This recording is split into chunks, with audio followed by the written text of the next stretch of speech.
were you blindsided a bit by, I came in this morning and saw headlines saying Bill Gates backs FBI? Yeah, I was disappointed because that doesn't state my view on this. I do believe that with the right safeguards, there are cases where the government, on our behalf, like stopping terrorism, which could get worse in the future, that is valuable. I do believe there are sets of safeguards where the government shouldn't have to be completely blind.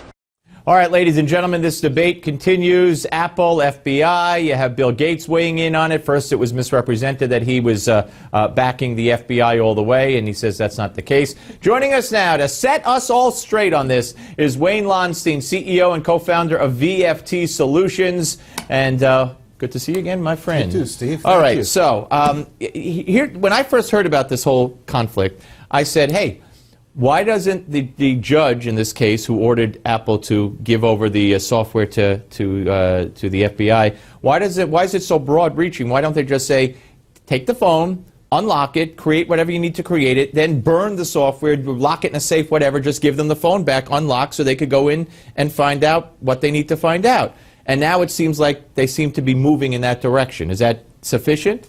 Well, you know, there's two sides to every story. So Apple doesn't sell phones advertising that it's hackable or that the government can use it.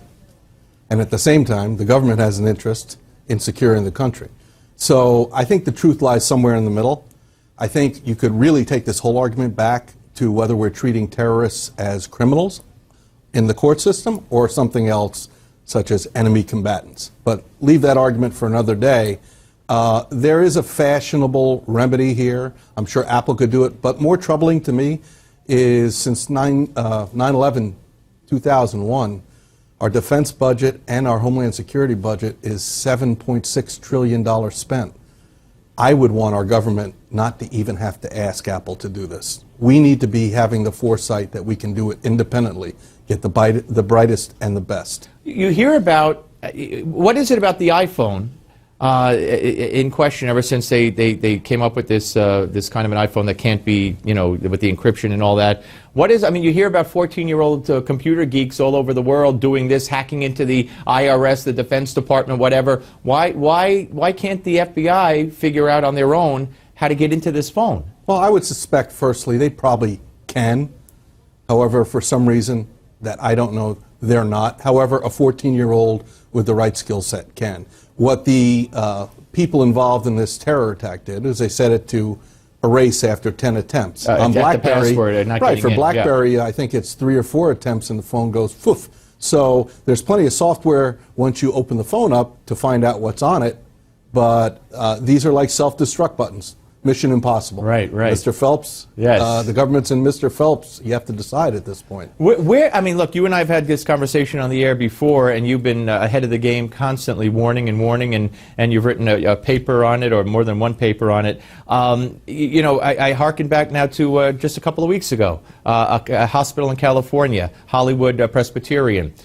Hackers held, and I think you used the expression ransomware, they held information that the hospital had, you know, information on patients, etc., held that information, they stole it and held it for ransom, and these hackers wound up getting paid, I don't know how they came up with $17,000 to give the information back. Well, they went to Dr. Evil's banker. So nothing, am I right, nothing anywhere is safe, and none of us are safe. As I've told you before, we are safe. We become unsafe as soon as we use an electronic device and expect it to be anonymous or private, whether it's the smart grid, whether it's hospital records, whether it's a home computer. You're banking online, you're shopping online, anything. I could predict right now that I watch Microsoft commercials about the cloud security team that ensures that everything, no bad guy is going to hit the cloud.